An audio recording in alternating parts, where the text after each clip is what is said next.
ఈ పౌర్ణమిలో నాకు అమ్మవారు దర్శనం ఇచ్చి, నేను మీ ఊళ్ళోనే ఉన్నా, మీరు నన్ను ఏలుకోవాలి, మీ కుటుంబం అంతా అడుగున అయింది కదా, నేను పైకి మీ ఈ ఊళ్ళో ఉండి నేను పైకి వచ్చిన తర్వాత మీరు కూడా మంచిగా అవుతారు, ఎలాంటి ఇబ్బంది ఉండదు అది ఇది అని చెప్పింది. నేను అది మా భార్యకి చెప్పంగానే కలలు కనబడ్డది. అది ఎవరు నమ్మరు, దాని దాన్ని అట్లాంటిది చెప్పకు అని చెప్పింది.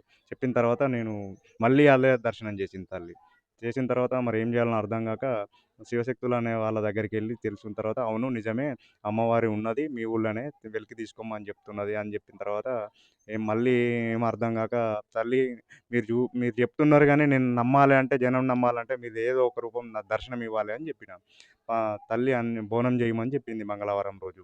చేసిన తర్వాత ఆ ఉదయాన్నే మళ్ళీ నేను పలాని తాళ్ళల్లో ఒక తాటికమ్మ కింద నా నీడై నేను పసుపు బండారు పోసి నా పాదం మోపిన, అది ఏ దిక్కునున్నానో నేను ఆ దిక్కున వెలుస్తా అని చెప్పింది. అది కన్యల ద్వారానే బయటపడతా అని చెప్పింది తల్లి. సరే అని బాగా ప్రయత్నం చేసిన. నిన్న అనుకోకుండా ఇద్దరు కన్యలు దొరికిరు. ఒక కన్యతోని ముందుకొచ్చింది తల్లి. ఆళ్ళిద్దరితోని ముందుకొచ్చింది. వచ్చి తీసిన తర్వాత అందులో రూపకంగా ఒక తల్లి వచ్చింది. ఆ తల్లికి సంబంధించిన గొడుగు రూపము ఒకటి బయటపడ్డది.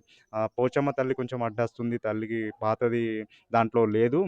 కొత్తగా నిర్మాణం జరిగింది కదా, అక్కడ కరెక్ట్ లేదు తల్లి అని తర్వాత అభిషేకం చేసిన తర్వాత తల్లి దారి ఉంచింది ఆ తల్లిని. అప్పుడు ఆ విగ్రహాలు అనేటివి బయటకు వచ్చినాయి. అందరికీ దర్శనం కూడా చేసినాము. అంతవరకే ఆ తల్లి నాకు వాకులు ఇచ్చింది. గ్రామంలో దేవుడు పోషా తల్లికి నీళ్ళు పోతే అక్కడ గుట్ట మీద విగ్రహాలు వెళ్తామని చెప్పిండ్రట కలల.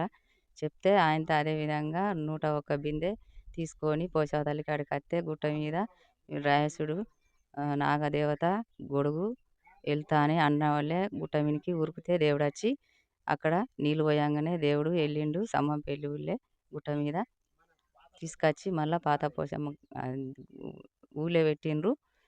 రేపు పోషా తల్లికి చేసుడు ఉన్నది. చెప్పడం జరిగినాక మళ్ళీ ఇంటికి వచ్చినాక మళ్ళీ తర్వాత చూద్దాం అదే కళలకు వచ్చి నన్ను తీయండి అని చెప్పడం వలన మళ్ళీ వేరే వాళ్ళని తీసుకొచ్చి నిన్న ఆదివారం నాడు మళ్ళీ పూజలు చేసి బోనాలు ఇవ్వన్నాక బోనాలు తీసి ఒక బోనం ఎత్తుకొని 101 బిందె పట్టుకొని పోచమ్మ కాడ నీళ్ళు వస్తే అంచెల్లి నేను వెళుతా అని చెప్పడం వలన 101 బిందె నీళ్ళు పట్టుకొని మా స్టమ్మపల్లి గ్రామస్తులు అందరూ పోచమ్మ కాడికి వచ్చి ఈ పోచమ్మ పుట్టలో కూడా పోసి నీళ్ళు ఇడికెళ్ళే దేవుడు అది ఇక్కడనే ఉందని బోనం ఎత్తుకొని సీదా అటే మీది కురికి వాళ్ళు దేవుడు వచ్చిన వాళ్ళు ఆ పుట్ట వద్ద కురికి ఆ పుట్టలో ఉందని పుట్టైన నీళ్ళు పోసి అనేది అవి చూడడం వలన ఆదివారం సాయంత్రం 7-6 గంటల మధ్యన ఆ పుట్ట లోపల విగ్రహాలు బయటికి వాడాలి. నాగసర్పంతో ఒకటేమో ఎల్లమ్మ గొడుగు లెక్కలు వెళ్ళి 2 దొరకడం జరిగింది.